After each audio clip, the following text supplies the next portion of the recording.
right. Well, it's 10 o'clock, Jim. Welcome everybody to another bi-weekly webinar here with New Path Title and Real Trade. Glad you could all join.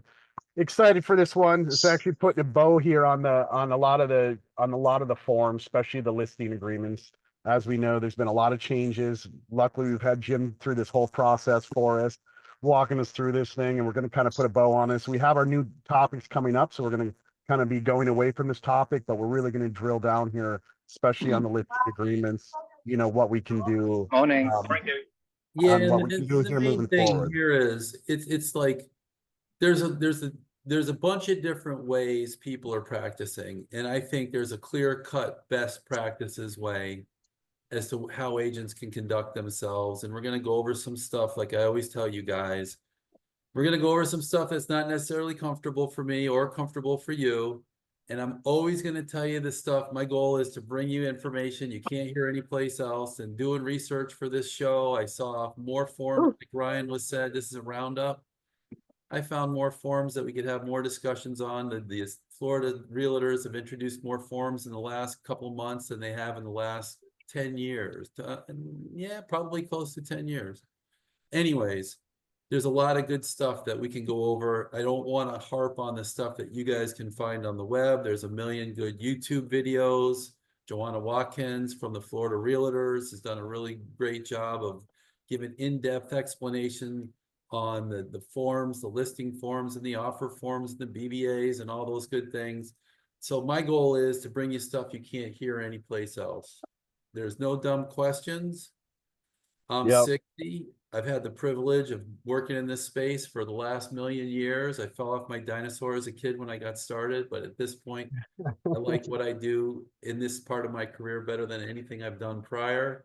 I'm going to try to keep this to 45 minutes. I say that every week and it ends up being an hour. If we could keep it 30, I'd love that. If you could I have a hard stop, Jim. Like I said, everybody, at 11 o'clock, I got to walk into a closing. It got moved from yesterday to today, but closings get moved. I know. Imagine that. Right? That never happens.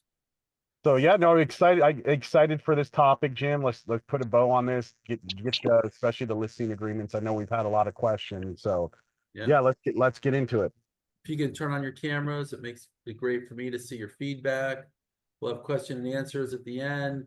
I'm going to give you some time-saving tools. Ryan will give you some time-saving tools, and text me any future topics and put them in the chat. We'll try to get to them as we can. If we can keep the group organized, I don't mind questions coming up anytime during the show. All right, so what are we talking about today? We are talking about share. I want to show you guys a tool that I'm using before we get into it. One of the agents I work with showed me this tool. Ryan, can you see my screen? Yeah, I can see two of them. Yeah. All right. This tool is called Perplexity. Perplexity is a unique tool from the perspective of it's an AI search tool, and they give you links to whatever it is they've researched. So they give you a really good summary, perplexity.com. It's easy to set up an account. But the thing that's different about Perplexity is it gives you footnotes to all the sources of information. And when you go back and you drill down deeper, you can ask, what's the Florida statute that controls return of deposits and lease transactions? And then it'll give you the link right to the statute, and you can send the statute to your client super quick. I hate to say it, but agents call me with questions, and I'm going to Perplexity sometimes, and I'm getting the answers and sending the Perplexity, not the answer. And you have to know when the answer is wrong, because AI does not get the answer right every time. You have to be able to distinguish a wrong answer from a right answer, but it'll take you to the statute, and what you send to your client isn't the AI answer, it's the statute. Got it. All right. Let's jump right into it. Can you guys see the outline sufficiently? See the outline on the right, Jim. Is it big enough? It's a little too big there. 25. All right, it's November 5th. Lots going on. Elections, draft picks. Oh yeah, and the final Sitzer NAR settlement statement, November 26th. Pat yourself on the back. Lots of change. You guys have stuck with it. We've managed to make the change. And when my buddy says to me, in a short time, this will be a long time ago. I always keep my eye on the law and things are changing. I want you guys to do the same thing. You got to be ahead of the ball. For everybody does. We got to be critical thinkers. And the old outlines and videos that I put together 2 or 3 or 4 short months ago that I've been going back and looking at, some of that stuff is out of date. That's how quickly things are changing. So today's practice changes best practice show. This show is not going to be a listing agreement review. Yeah, There's probably. great videos. Yeah, that's probably Listing smart. agreement reviews. Brian, can you? Yeah. Yeah, I got it. So this is going to be stuff you can't hear anyplace else, and we're going to talk about best practices. I don't hear a lot of Florida Realtors podcasts on best practices yet. It's too early. This is going to be controversial, but I'm going to just throw it out there because it's fact. I'm not bringing anything to the table that's not already existing. 2015, NAR commissioned the Danger Report.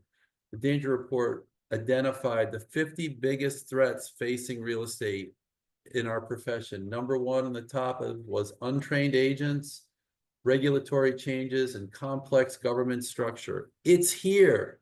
It's on us. Like, this was not rocket science. And my goal is to make you guys the best trained agents you can be so we don't fall victims to the things that were contained in the Danger Report. We have to get ahead of the ball this time. The writing has been on the wall. It's been there for a long time. PA broker is suing for $5 million in the State Realtor Association Board, the local MLS, and NAR for membership agreements. Clear cooperation is under fire. Tie-in agreements are under fire. The Department of Justice is relook at their prior settlement. I think it was 2019 or 2020. That's being reexamined. And the granddaddy commission lawsuit of all that nobody's talking about that I read is Moeller. This is going to dwarf Sitzer NAR. Full stop. Everybody's up in arms over Sitzer NAR. Moeller is going to dwarf Sitzer NAR. Is the Moeller on the buy side, right? That's with the. There's a whole bunch of elements in Moeller. I don't want to go into it because I don't want to say not enough because there's a whole lot of wrinkles there. I will say this, yeah, no, the Moeller's a big one. I do want to say that, but the Sitzer settlement is supposed to be settled right on the 26th, right? That is supposed to be the final order. Okay. Unlike any other settlement that I'm aware of, everything we were doing after August 17th was to prepare us for the final settlement so the judge could make a decision and say, look, these guys rounded the corner, these men and women rounded the corner, they're doing what they've got to do. I'm amazed at the ability that the realtors have shown to do what has to be done and get our final settlement without further restrictions or practice changes or things. I haven't heard of any. So I'm impressed. All right, Florida Realtors is doing their best. What are they doing their best to Wanted to do? let you To know keep that I you just compliant, emailed you the link for the and webinar. 'Cause they're it just, doing their best to make money. What do I mean by that? On the bottom of the new forms appears this language. Is everybody familiar with this? I'm sorry it's so blurry. Florida Realtors makes no representations as to the legal validity or adequacy of any provision of this form in any specific transaction. Gee. Are you guys aware that's there? Yep, they This put it in is- small print, but it's there. This is hedging by the people who are supposed to have your back on every form you pay for. This will sound controversial, but the Florida Realtors are doing their best they can to stay compliant with the settlement rules and get fees from agents as long as possible. There are big changes in our administration, in our regulatory and compliance and the associations that we are members of, and we need people that are behind us. And I won't tell you they're not behind us, but I will tell you that they are hedging. If Florida Realtors wanted to do the best job possible, they would eliminate uncoupling in their forms. They have not done this. Everybody's talking about uncoupling. We'll go into that more. But they may drive agents away and hurt fees if they did that. This is not comfortable to say, but not comfortable to read, but it's reality. So I want to talk about the seller's disclosure before we get into today's topic. We had a demand letter come in this week. It's relevant to today's topic because we're talking about listing agreements. What's that? Got it. Go ahead, Jim. Keep going.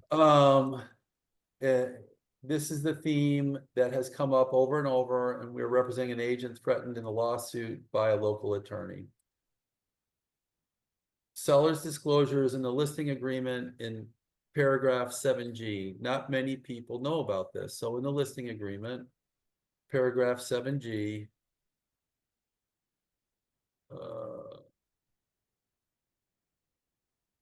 So, right there. Make all 7G. make all legally required disclosures. There it is.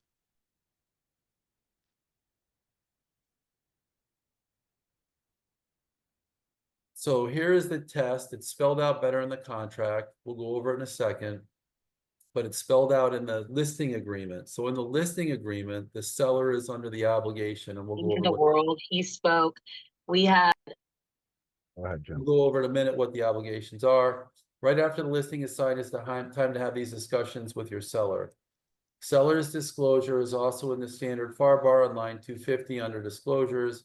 Many agents believe seller's disclosures are only required if there is a seller's disclosure form used.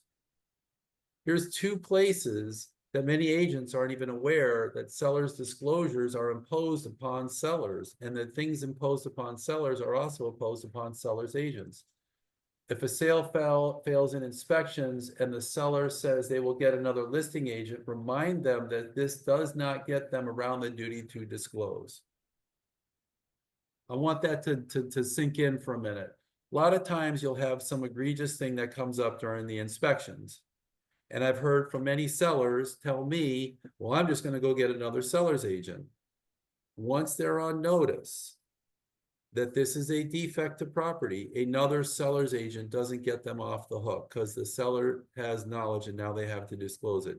You can remind them it's in the listing agreement and it's in the contract. Well, I haven't signed a contract. Yeah, but you signed the listing agreement. And so you might as well deal with the issue with this buyer because you can't kick the can down the road because every buyer, here's your inspection report that identifies that crack in the slab that was under the giant carpet that was under the dining room table. That is now in your inspection report. And even if you don't move that carpet for your next buyer, you have to tell them about that crack in the slab. You guys following me? So we had an inspection, the buyer came through, signed the contract, not an inspection, but the buyer came through, signed the contract. And at the inspection, there was a giant dining room table, 10-piece setting, big thick carpet underneath the table, and the carpet took up almost the whole room. And I think it was intentionally done this way for a reason, which we'll go over in a minute. So at the walkthrough, the carpet's gone. There's a giant crack in the slab, and the buyer went back and told the inspector paid a couple bucks, got the inspection updated, long out of the inspection period, served the inspection report on the seller again, and then negotiated to stay in the deal with a huge reduction, even though the inspection period had turned. How? Because now the seller was on written notice of this defect and they would have to disclose it to every future buyer, even if they fired that listing agent, even if they covered it back up with their giant carpet. The duty to disclose is described in the FAR bar on line 250. It's a 3-part test. When every part is present, sellers must disclose. Here's the disclosure. If you ever forget what it is, if you never learn anything from me in my rantings, remember where the seller's disclosure exists. It's on line 250. It's the first sentence in seller's disclosure. Seller knows of no facts materially affecting the value of real estate property which are not readily observable and which have not been disclosed to buyer. Here it is. Seller knows of no issues. That issue materially affects value, and the issue is not readily observable.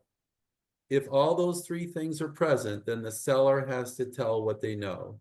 If one of those things doesn't exist, then the seller is not under a duty to disclose. If anybody doesn't understand, this is a safe zone. Speak up. I'm happy to go into it deeper. Materially affects value comes up over and over. A $1,000 issue on a $100,000 purchase, we could probably say materially affects value. But a $1,000 issue on a $1 million purchase probably does not.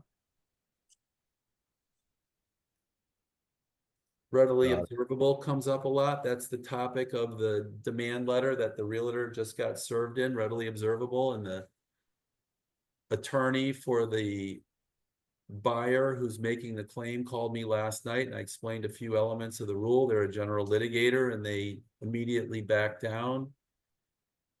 Readily observable means in an ordinary inspection, you wouldn't discover these defects. An ordinary inspection does not include destructive testing, does not include moving all the furniture, does not include moving all the carpets, does not include trying to get into crawl spaces or attics that are not easily accessible.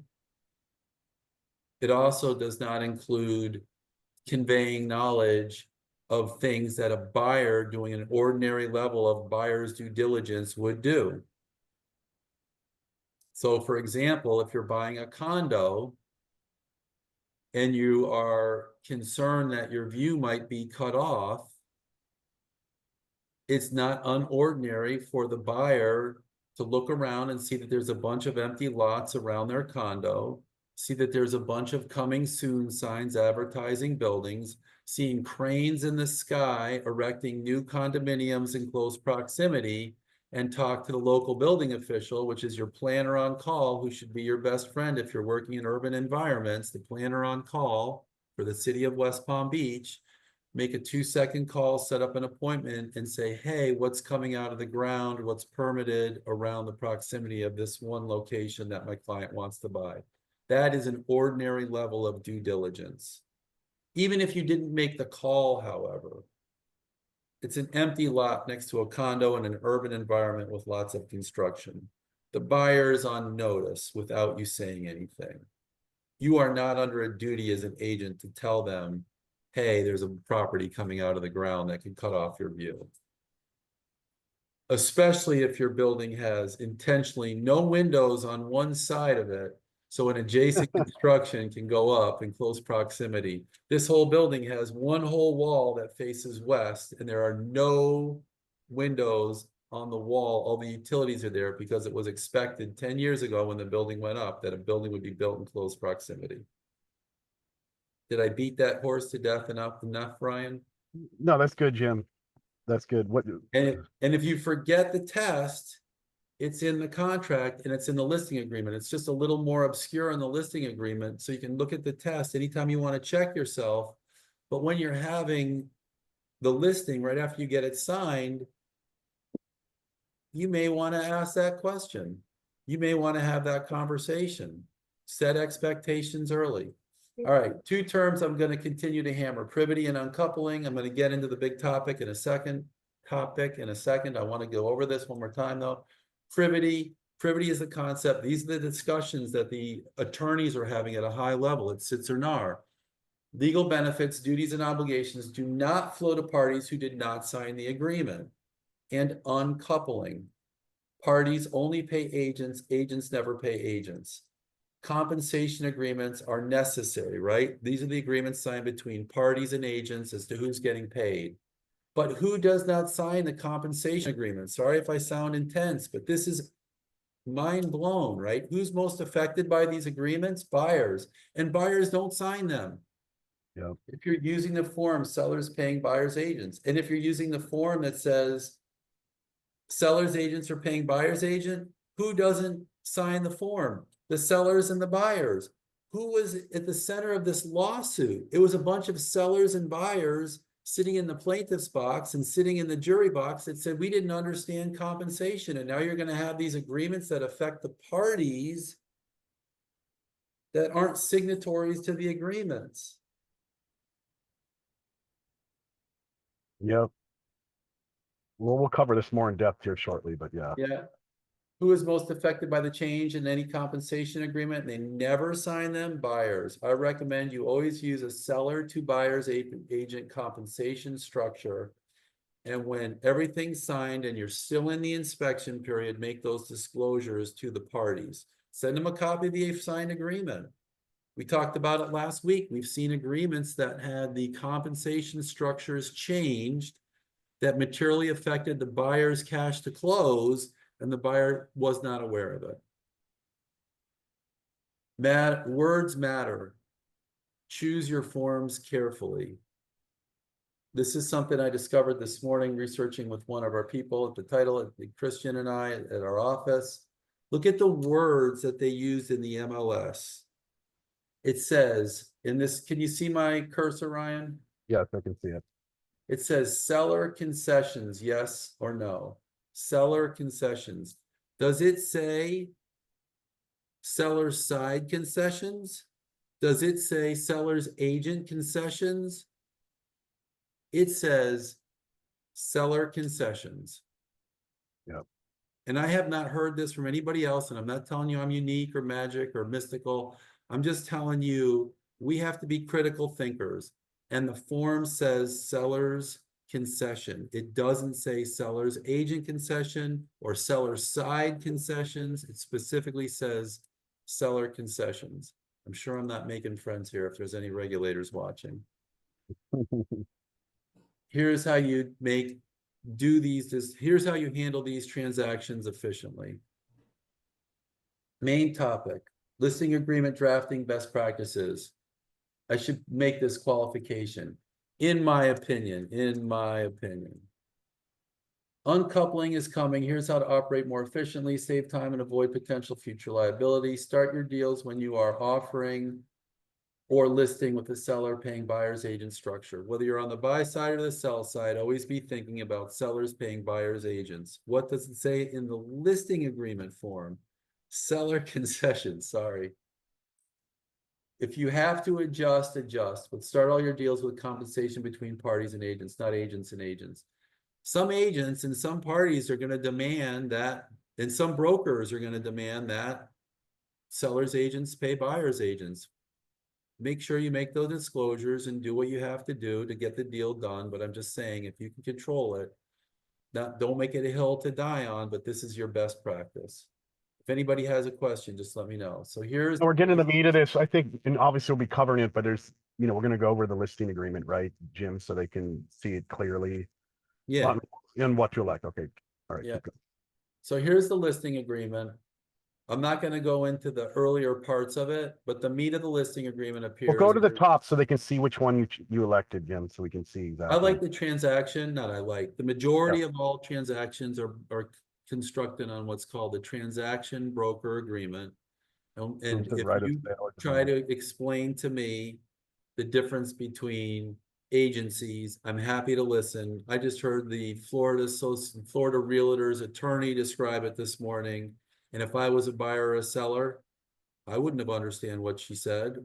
I'm not trying to sound critical. I just don't. And I hear other attorneys from other states try to explain agency. And there's no way a buyer or a seller that does this once in a while will understand it. So here's the form. You put the parties in up here. You put the address in over here. Occupancy. We're going to go into this more in depth in a minute. There's a ton of great forms. I don't want to spend a ton of time on how to complete the form. There's a ton of great videos on it on YouTube. Joanna Watkins. Just Google Florida Association of Realtors listing agreement, and she'll come up and she gives an hour dissertation on how to fill out this form technically. That's not my goal for this, but I want you to focus on occupancy because we're going to come back to that in a minute. Price and terms. This is percentages and dollar values. Focus on 3C. We're going to come back to that in a minute. Lots of great contentious discussions over 3C between me and agents, but we'll come back to that in a minute. There's the obligations. There's the clear cooperation rule discussed right here. Everybody know what anybody that doesn't know what clear cooperation is, just raise your hand. Clear cooperation is a rule that it has to go in the MLS within 1 day of being advertised. There's an exception to clear cooperation, but you can only, under the listing agreement, advertise the property to people in your office if you do not put it on the MLS. Were you aware of that, Ryan? I was not. Going through this thing carefully, Yeah, I know. I mean, the MLS is in NAR getting sued on this exact reason here. about forced participation as well, you know, saying we have to put the listings into the MLS within one. But did you know that this section B, seller understands and acknowledges that if buyer chooses to not put it on the MLS, they only can advertise it to agents in their office? I mean, I've read this form 24 times recently, and I didn't even realize that was in there. I mean, that doesn't make sense. Seller understands and acknowledges that if seller checks option 6BI, broker will be limited to marketing the property only to agents within the broker's office. I mean, this is what my next thought would be, Jim. All right, I can give it to an agent in my office, and then that agent can post it on their Instagram or their Facebook. You know what I mean? Like, okay, fine. Only I can't post it, but the next person can post it. I'd have to sit and think about that. That's the danger of live shows. Somebody comes up with something and you don't have a rule prepared to either support or refute what they've said, but yeah. Yeah, but Tajay, you have to have authorization from that agent to begin with, so it's going to kind of trickle back. Oh, that's true. Although stuff is, yeah, right. Wow. Good point. I'm just going through the high points. If you guys want, I can put Joanna Watkins' video in my outline and you can watch her video. It's an hour long. She does a great job. It's just a lot of words. There's the obligations, legally. Okay, so here's what we talked about, 7G. The seller is obligated to make all legally required disclosures, including all facts. Here comes the test, Johnson v. Davis, seller's disclosure. Have these discussions at your listing. All facts that materially affect the property's value are not readily observable or known by the buyer, and the seller has knowledge of. Seller certifies and represents that seller knows of no such material facts and unobservable defects. So that's the stuff you want to talk about at the listing. I would take 2 seconds and just pause on that and remind them they're going to be signing the same statement when they sign the contract. Sellers call me all the time and they say, hey, do I have to say this? And I tell them, yeah. Well, that's going to hurt the value. And I say, well, then you can sign it knowing that you violated the terms of a contract and withhold it. This is a nice thing about the new listing agreement is that it puts the burden on the seller to consult appropriate professionals for related legal, tax, property condition, environmental, foreign reporting requirements, and other specialized advice. So I get calls from agents all the time and they want me to explain the 1031 exceptions and the corner cases and things like that. 1031 is a body of law. Everybody knows what that is, like-kind exchanges. A ton of nuances in 1031. The listing agreement is nice because it says if you have specialized knowledge, specialized questions, you're going to seek those people with specialized knowledge. That's your duty as a seller, and the listing agreement puts that in there, memorializes it. There's the compensation sections in here. It's pretty straightforward. I want to say about the compensation sections, there are different listing forms. Make sure you're using the transaction broker form. Why? The exclusive. At the very top, you're going to see it has the word exclusive, right to sell. That means anytime a sale occurs, you get paid. If you're not using the exclusive form and a sale occurs and the seller initiated the sale with their best friend or their person in their church or whoever, you're not going to get paid. So you want to use the exclusive form. Retained deposits. And does it say transaction form at the bottom, right, Jim? Did we scroll down to where does it say? There's a bunch of nomenclatures. See this ERS 20TB? Yeah. That says it's the transaction broker form. Okay, just scroll down because I thought it said further down too. No. No, not that I'm aware of. I mean, there's a section in here that talk about duties. No, The exclusive right broker- transaction broker form is the one I use. I thought it It says made right here on line 154, brokerage There it is. relationship. Broker Yep. will act as a transaction broker. Yeah. It's like the BBAs, they bury all this stuff and No. they don't make it easy. All right, so 8A, listen. All right, now here we're gonna start getting into the meat of what we're talking about. Here in 8 is where you're talking about the compensation values that the seller's gonna go out of pocket. Section 9 is an incredibly confusing disclosure we're going to go over in a minute, but section 10 is where you talk about the split. So here's the focus of today, 8 and 10. Yes. And I'm going to introduce some language to put in additional terms. I gave you some language a couple months ago. That language has since been refined, and I call people like Gia, and we bat this stuff around for hours, literally meet with the staff, bat it around for multiple hours, literally try to get this stuff refined and hear about what's going on in the real world of practice so I can give you guys the breadth of my experience. So when you're drafting your listing agreements in section 8A, put a splittable commission. Let's just use, for example, 6%. If you listen go up. if you Go listen up. to Joanna Watkins, she's going to talk about fruit. For some reason, the Florida Association of Realtors is not going to say the word commissions. They're always going to talk about fruit, or they're going to talk about something other in the abstract. So here in 8A, you want to put this is my opinion, best practices, a nice big number that you're willing to split here. If your seller is willing to pay buyer's agent compensation. So here you're going to put a percentage. B this is for an option, and then C is for a lease. Can you guys see the little print? Yep. Can I blow it up a little bit? Is that better? There you go. It's a little better. So this is where you're talking about the purchase and sale, and that's the focal point of what we're talking about today. In section 10B, elect the provision. In section 10, elect B, elect the provision and have the seller paying the buyer's agent. So here in 10B, you're going to make 10, you're going to make a B election. Seller authorizes broker to offer compensate. Seller authorizes broker. Yeah, from seller. Yeah, 10B. Seller authorizes broker to make compensation to buyer's broker from seller in the amount of blank. So here's the key word right here, from seller. And that would be the 10B election. And in the percentage space, you're going to write the words TBD. And in the dollar space, you're going to write the word C below. You're going to write the letters TBD here. And here you're going to write C below.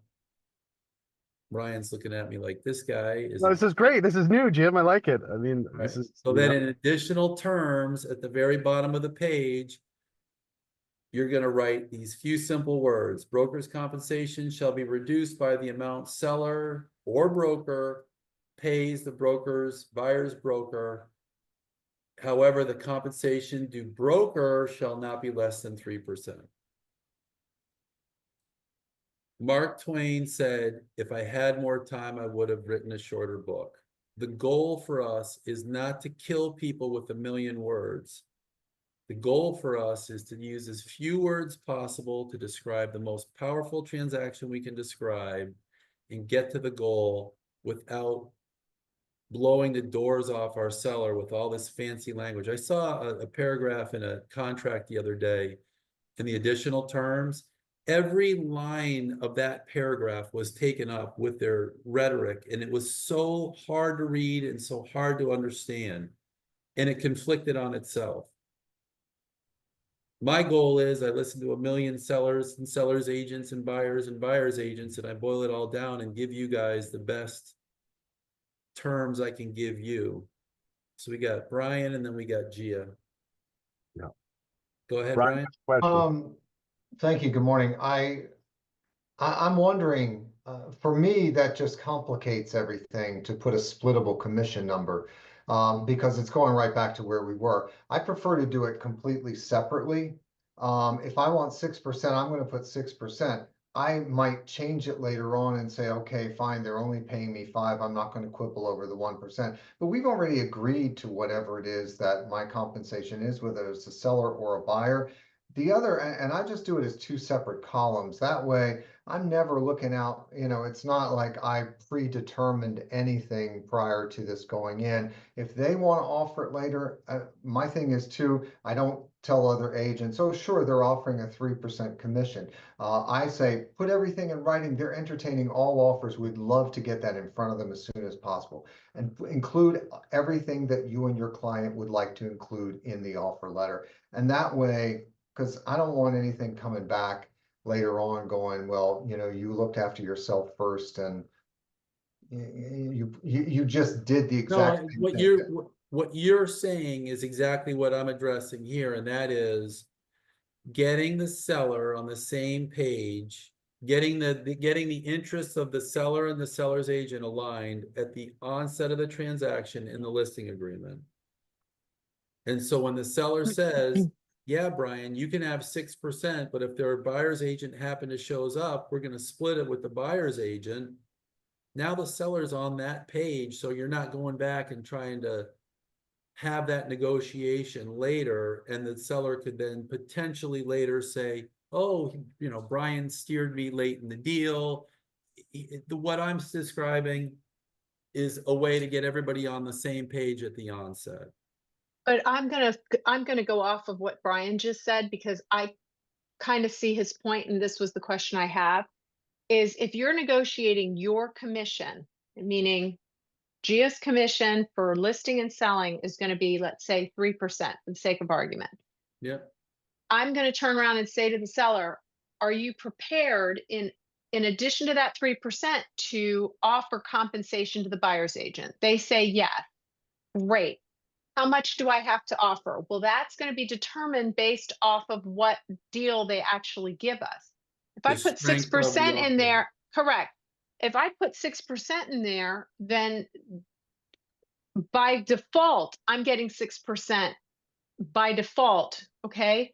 And they are going to have me say, well, why am I putting 6% if you're putting TBD on the second, like what is going to be offered to the buyer side? Wouldn't it be better for just the buyer's agent to negotiate the buyer side? I mean, that's the whole point of this, is to decouple. So if I'm going to put 6 in there, I'm predetermining what the seller's paying. The seller may not pay the full 6 based on what they negotiate with the buyer side. And the seller. So what I'm saying is, you want to preserve the double dip. I should have even put that in there. This is the best way to preserve the double dip. A lot of agents got upset when they started using A, or when the seller wasn't paying commissions under C.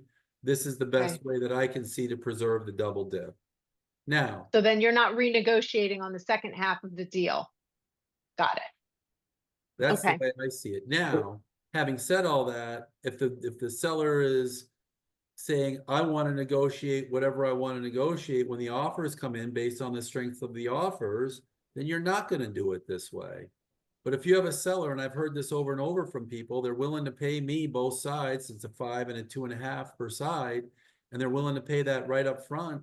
Lock it in, get it in writing. You can always have fallback positions. Your fallback position could be, you're going to pay me a 3, and we'll see whatever the strength of the offers are coming in. And when I put the outline out, when I publish it, I'll put in, like, this is the best way to preserve the double dip that I've seen. Okay. Jim, I just wanted to say, for me, and this is just a business decision I've made for my own business, I don't do both sides of a transaction, so I only care what I get. I don't care what they do for somebody else.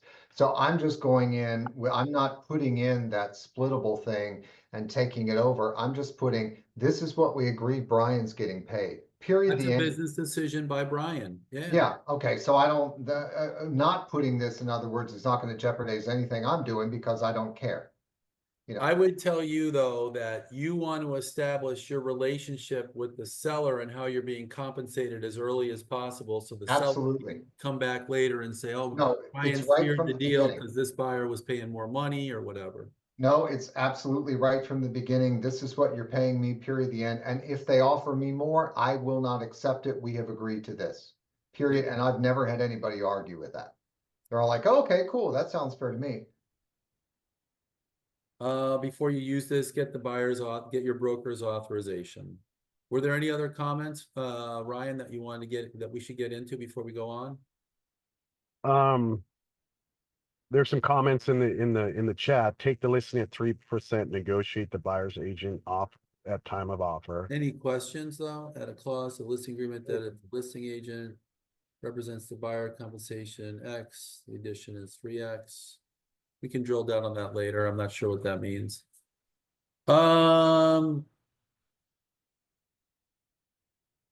Let's get down to the 10C now. Yep, there we go. Pay attention to if the seller elects 10C, no commission, have an attorney in your hip pocket. I'm hearing from agents that are working their butts off on both sides and are not getting paid on the buy side. There's plenty of agents that are working on the buy side that are saying, listen, if I get, and I've heard this, it's crazy, but I've heard agents say, listen, if I have to renegotiate to get the deal done and I end up working for free, then I work for free. Nobody wants to do that. But if there is no buyer's agent, plug in an attorney that you know likes to close deals.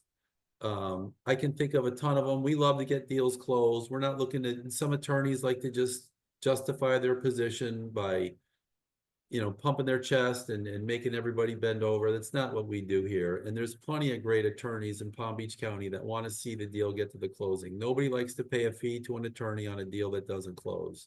Attorneys, a good attorney can be your best friend. And they'll come up with ideas to get deals closed when deals can't close, that look like they can't close. So have that relationship. Define terms, very, very, very important. If you look at your contract, it has some defined terms in it, and they call the broker, capital B, is the one that's working with the seller. Buyer's broker, lowercase b, is not working with the buyer's broker. So you have so here you have broker and the brokerage. So here you have capital B, but later in the agreement, when they talk about the buyer's agent, they call it a buyer's broker with a lowercase b. Sellers won't make that distinction. And when you start reading paragraph 9, we'll go into why that matters, because it gets really confusing. Oh, here it is right here. Paragraph 9, read carefully, super confusing. Paragraph 9. This is in between, don't ask me why they put it here, in between the compensation structure and how the other side is getting paid. They have seller to seller, let's see, notice to seller regarding buyer's brokers. The buyer's broker, even if compensated by seller, so here you have the big B's and little b's, or broker, will provide services. It says will provide services to the buyer. Seller is advised and is aware that seller may, but is not required to compensate a buyer's broker upon closing. Seller may choose to enter into a separate written agreement to pay buyer's broker, or may approve broker to pay buyer's broker in accordance with paragraph 10. Holy cow, a lot of words. They all matter though. Buyer's broker may include this broker if broker also works with buyer on this transaction. Ryan's like, Here it is, here it is. if this occurs during the duration of this listing agreement, broker will be entitled to the compensation in paragraph 8 for services performed for seller, as well as buyer's broker compensation in paragraph 10A for services performed for the buyer. The seller should therefore take this into consideration when negotiating compensation. What does that say? Everything's negotiable until they sign their agreement. So if they get an offer and they don't like, and they signed up, to Brian's point, for a commission structure that they didn't like earlier, they can go back to the broker and say, I'm not going to sign unless you guys are going to take less, unless the seller's agent is going to take less.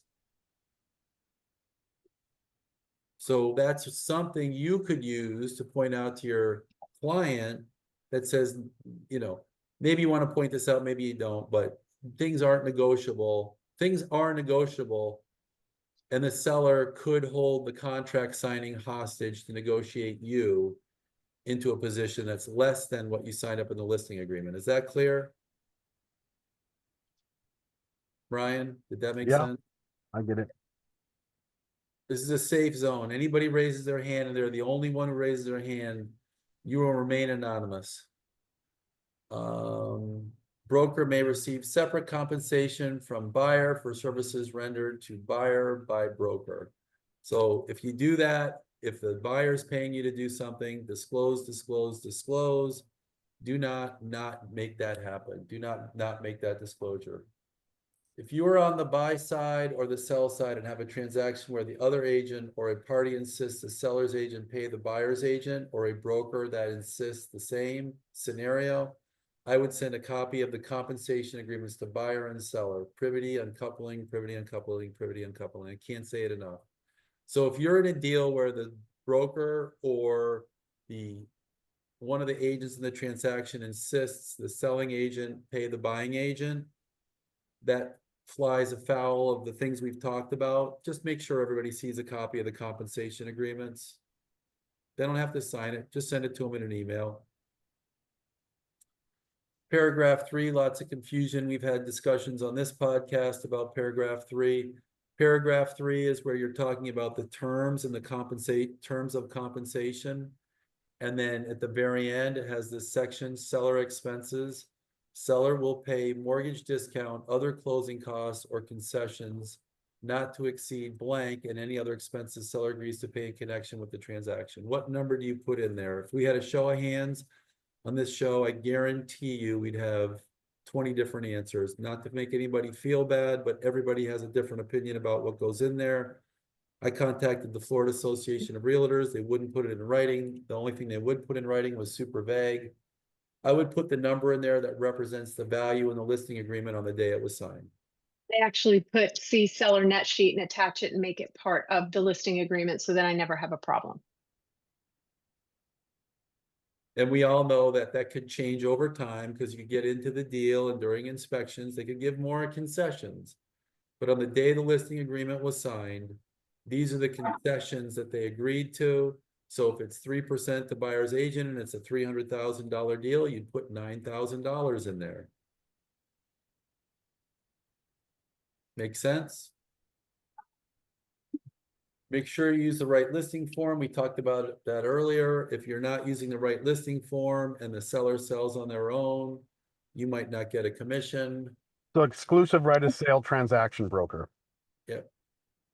And it's the one at the very bottom. It says ERS-20TB. I'll put that in the outline as well. The protection period on line 122. In years past, this has had a default number in it. In this version of the listing agreement, it doesn't. Here on line 122, where you're talking about when the fees are due and when the brokers earn their commission, it says if within blank days after the termination date, they define that as a protection period, seller transfers or contracts to transfer the property or any interest in the property to any prospects with whom seller, broker, or any real estate licensee communicated regarding the property before the termination date, the commission is due. I love this last paragraph. I love this last statement. I'd like to strike it in every listing agreement ever drafted. However, no fee will be due if broker if the property is relisted after the termination date and sold through another broker. So forget about the last statement. The first comment is you have to put in your own termination, your own protection period. I would write in 6 months. I don't think that's unreasonable. You may get pushback, but I would put it in there and see what they default, if they don't have a problem with that. You're just saying if anybody that you've shown the property to closes after the listing expires or it's terminated, you get your commission. If they're not trying to circumvent you, that's not a problem. Does that make sense? Yeah. Now, this last section, however, no fee will be due broker if the property is relisted after the termination date and sold through another broker. This happened to a couple of agents that are on this podcast today. They terminated the agreement. The seller and the agent terminated the agreement. The seller signed up for a flat fee agreement for $100 and sold to one of the sellers that had been shown the property from the broker during the period of the listing agreement, and no fee was due to the broker during the listing agreement. Wow. I wonder if the flat fee broker offered the same was offering, I No, guess. the flat fee broker, so in the facts that I'm describing to you, the listing agreement was for whatever it was, 6 months, month 2 or 3. The broker showed the property to Bob. Bob toured the property a couple times. They insisted they had to cancel the agreement for family health reasons. They canceled the agreement on Monday. On Tuesday, they signed up with flatfee.com. Bob closed on the property a couple weeks later, and no commission was due to the listing agent. The commission was due to flatfee.com. What did they pay the buyer's agent the same? Was there a buyer's agent on that side?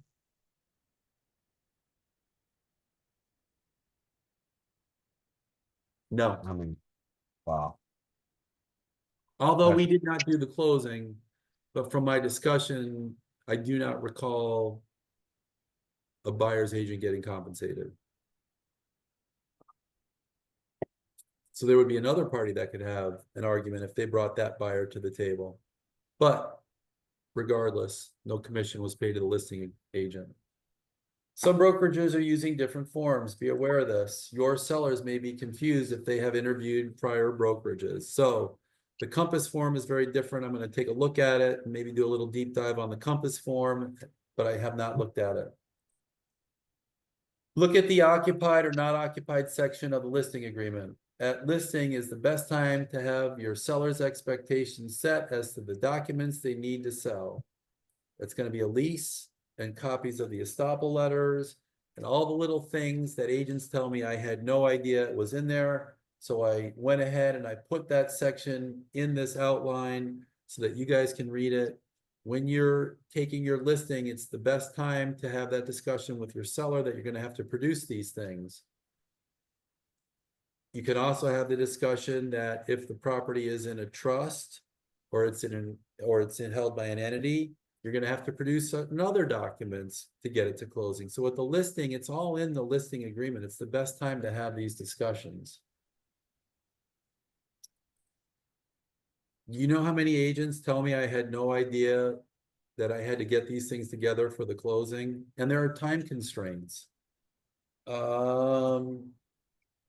If the property is subject to a lease or any occupancy agreements, including seasonal and short-term vacation rentals after closing, or is intended to be rented or occupied by third parties beyond closing, the facts and terms thereof shall be disclosed in writing by seller to buyer, and copies of the written leases shall be delivered to buyers all within 5 days after the effective date.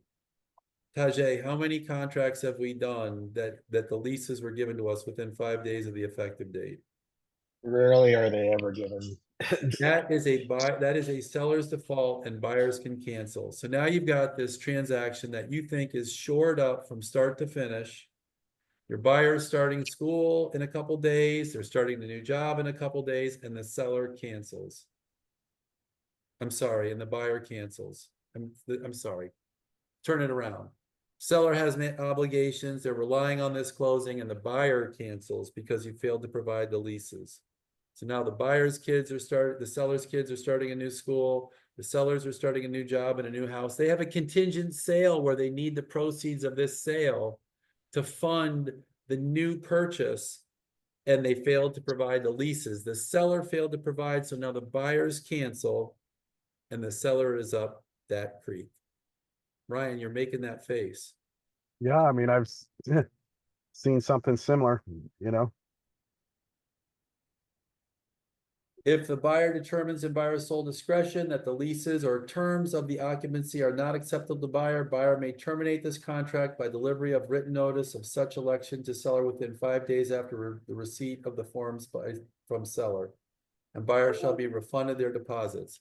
True story. Can't make this stuff up.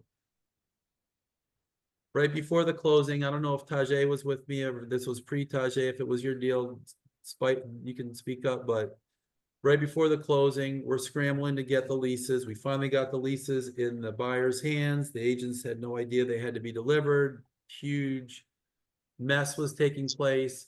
And then all of a sudden, guess what happens? The buyer cancels when they finally get the leases. The day before closing. they muscle the seller into a terrible position, and the seller ends up coughing up 20 grand to get to the closing table. I was gonna say a very savvy agent on a buy side, when they know something's missing, they won't come out and say, "Hey, we need this." They kind of hold on to it, knowing they can slash you at the end and gut you for one last. No, the day before closing, the seller already spent that money mentally.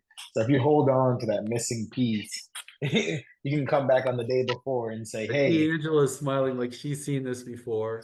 I mean, exactly what he's talking about. People are getting smart and they're playing us. They're playing each other. They're playing their agents. Buyers and sellers are watching YouTube videos that tell you how to escape commissions. There's a YouTube video about the protection period. Cancel your contract, get a flat fee agent, and never pay a listing. Have your listing agent do all the marketing and never pay a commission. It's on YouTube. I'm sure it's on social media. It's just happening. And what Tajay is talking about, keep your cards close to your chest. Throw them down on the table at the last minute. If your seller has a simultaneous closing and you're an unscrupulous buyer, or you have a buyer's attorney that's pretty unscrupulous, use that stuff at the last minute to get your way. It's terrible. We have to self-police.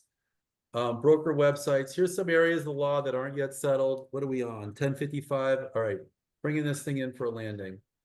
Make sure your websites, if it talks about offers of compensation, only references compensation offers on properties you have listed. There are tons of violators of this. You have to make sure if you're talking about offers of compensation, you don't have other listings on your site and you're only talking about offers of compensation on your sites. Here's another one that's a big one. Don't make blanket offers of compensation on your websites. Like, this brokerage pays buyer commissions. There's a bunch of agents, there's a bunch of brokerages in Florida that are doing this now. I hope they're hearing my voice. I only learned of this morning preparing for this podcast. And it was on an obscure discussion between Florida Realtors Association, Florida Realtors, attorney, and some other agents where they were just having a Q&A. Don't make blanket offers of compensation. All right, bonus. If you like the way we work and you want to get my tutelage and Tajay and on your side when you're doing a deal and you're representing the buyer, in paragraph 20, write the closing agent is New Path Title. And on the title section, if you're representing the buyer, leave title paid for by seller. And then you can get Title Leap and you can get all our tools and we can be your closing agent. It won't offset any sales. You don't want to lose a sale over it. But if you like the way we work and you want to work with us, we'd love to work with you. That's the best way to not pay. You're on the buy side. You don't pay the commission. You don't pay the title fees. And now you control the title. The party that chooses title is not by law, it's by custom. We'd love to be your title agent. All right, Awesome. bring this bird in. Jim, let me bring this in for a landing. Thank you everybody for attending. You know, we love doing this. I love doing this. You know, I've been a real estate agent for 20 years. As a lot of you know, I also own Real Trade, which is online marketplace and social media platform for real estate. You can get leads directly off your listing. We are way ahead of the future on that. And obviously you can get connected on the social side with awesome service providers like Jim here presenting, and of course Jeff as well. Jeff Stewart's on the call as well. He's a great lender on the platform. But we love doing this. You know, we love learning from each other. This has been a very difficult, as Jim said, beginning this 30 years. You know, I've been doing this for 26. This has been the biggest change, obviously, in my real estate career. And we've had Jim here to shepherd us through this, Jim. It's been pretty awesome. 40 years. I know. Incredible. 40. So, but I got to jump, guys. I got a closing. Everybody, you know, wish me luck. Fingers are crossed that we get this thing closed here today. But yeah, looking forward to our next webinar. We're getting into some more ones, some pretty exciting ones, especially here on the condo laws, on some new things that are coming up there as well. So, all right. And if you awesome, guys need 24/7 attorney support, even if I'm not your title agent, you can go to newpathtitle.com if I can type. NEWPATHTITLE.com. You can click on 24/7 attorney support. and you can get my advice, whether I'm their closing agent or not, I'm happy to. You can get title advance. Title advance is a tool we offer agents so you can scrub title before you make your offer, or if you're getting your listing, so you can walk into your listing. All you got to do is click on free title advance.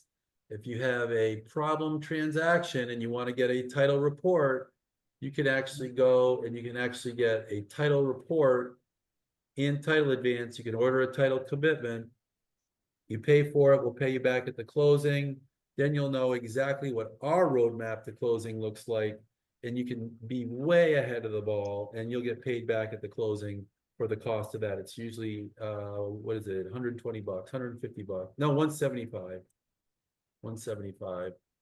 And what else do we got? Oh, hard money loans. So we do hard money loans. TO Capital. All right, Jim, I got to jump off, guys. All right, till the next Yeah. one. Appreciate it. All right, thanks. Creative finance. Tajay is the master of creative finance. I will tell you, his business acumen is second to none. And if you need you want to call him up about any kind of creative finance scenarios you see. And if you need hard money loans, we can do hard money loans through TO Capital quickly, efficiently.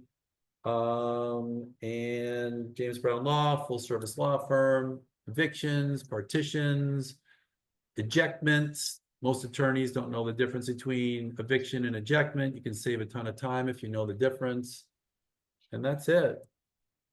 If you guys have any questions and you want to hang out and talk more, I'm happy to talk more.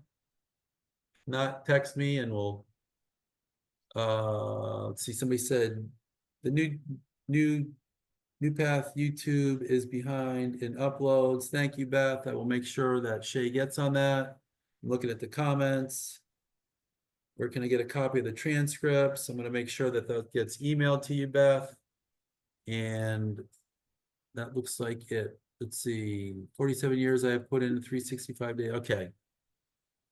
All right, you guys have a great day. I don't see any comments that we should drill down on. If anybody wants to stay, I'm happy to. Just let me know. Otherwise, I'm going to sign off and have a great day. Thank you. You bet.